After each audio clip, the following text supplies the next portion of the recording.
Halo semuanya, di sini saya akan menjelaskan tentang apa itu informed consent. Jadi, menurut Applebaum, informed consent bukan hanya sekedar bentuk persetujuan yang didapatkan dari pasien, tetapi juga merupakan suatu proses komunikasi. Jadi, informed consent dalam keperawatan merupakan suatu bentuk persetujuan yang didapatkan dari pasien maupun keluarga terdekat untuk melakukan tindakan medis setelah mendapatkan persetujuan dan penjelasan dari dokter. Mengapa informed consent sangat penting untuk dilakukan? Yang pertama, dengan adanya informed consent, pasien berhak mendapatkan informasi tentang manfaat dan risiko tindakan medis yang akan dijalaninya. Yang kedua, dengan adanya informed consent dapat meningkatkan hubungan komunikasi antara pasien dan perawat. Yang ketiga, dengan adanya informed consent dapat memberikan perlindungan hukum bagi perawat maupun bagi pasien. Informed consent menjadi persyaratan awal yang harus dipenuhi sebelum pelaksanaan tindakan medis, agar tindakan yang dilakukan oleh dokter dapat dianggap sah oleh hukum dan dapat memberikan perlindungan hukum bagi dokter. Dasar hukum persetujuan tindakan pelayanan kesehatan Pasal 293 yaitu Pasal 1. Setiap tindakan pelayanan kesehatan perseseorangan yang dilakukan oleh tenaga medis dan tenaga kesehatan harus mendapat persetujuan. Ketiadaan informed consent dipandang dari aspek hukum perdata dapat dilihat dari 3 sisi. Yang pertama, ketiadaan informed consent yang berakibat pada tidak terpenuhnya salah satu syarat perjanjian menurut pasal 1320 KUH Perdata.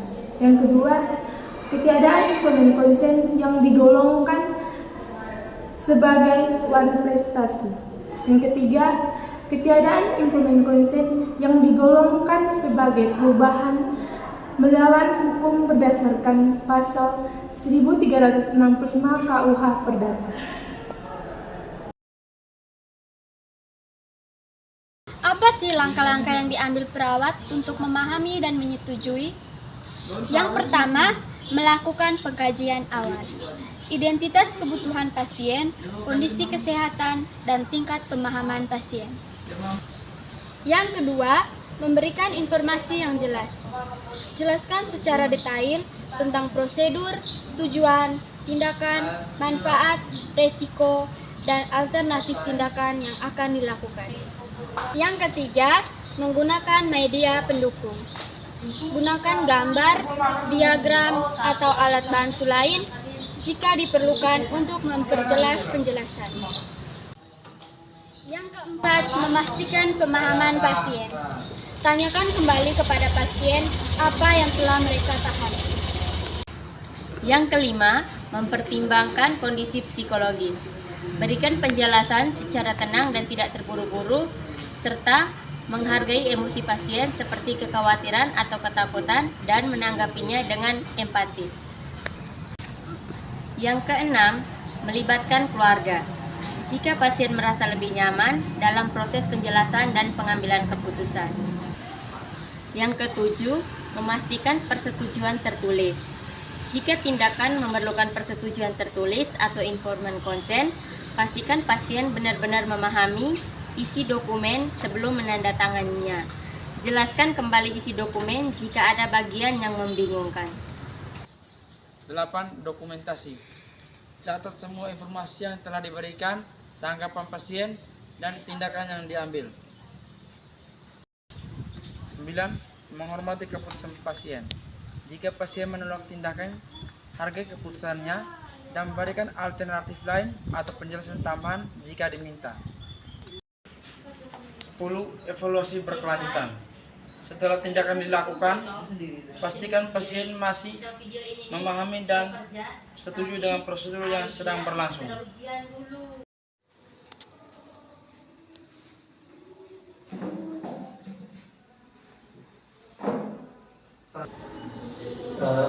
Saya perawat Alesius, perawat yang bertugas hari ini.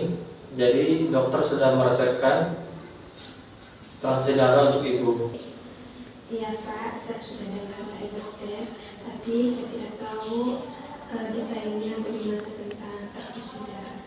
Oke baik. Jadi ibu, transfusi darah ini merupakan tindakan medis yang bertujuan untuk mengganti atau menambah darah ibu yang sudah hilang karena ibu sudah mengalami anemia. Jadi ibu tidak perlu khawatir karena darah yang akan ditransfusikan itu dipastikan aman karena sudah melalui proses screening. Oh ya Pak, bagaimana ya Pak proses transfusi darah? Oke, baik ibu. Transfusi darah itu mirip seperti pemasangan infus, yang mana akan dimasukkan jarum kecil ke dalam vena ibu, biasanya pada lengan. Setelah itu, darah akan mengalir dari kantong darah melalui selang ke pembuluh darah. Apakah sakit ya Pak? Ibu mungkin akan merasakan rasa sedikit tidak nyaman ketika jarum dimasukkan, namun setelah itu rasa sakitnya akan menghilang. Tapi ibu tenang aja karena kami akan berusaha semaksimal mungkin untuk membuat rasa nyaman kepada ibu. Kira-kira resikonya apa ya Pak tentang transfusi darah? Oke baik. Setiap prosedur medis tentunya ada resikonya Bu. Jadi resiko itu bisa antara reaksi alergi, infeksi atau kelebihan cairan. Namun ibu tenang aja karena kami akan memantau dan melihat kondisi perkembangan ibu dan akan melakukan tindakan jika terdapat reaksi. Berapa lama ya Pak transfusi darahnya? Untuk transfusi ini tergantung jumlah darah yang dibutuhkan oleh ibu, jadi biasanya akan memakan waktu beberapa jam. Apakah ibu ada lagi yang ingin ditanyakan? Tidak ada Pak, saya rasa sudah cukup. Pak sudah menjelaskan tentang transfusi darahnya. Oke baik ibu. Sekarang apakah ibu bersedia untuk melakukan transfusi darah?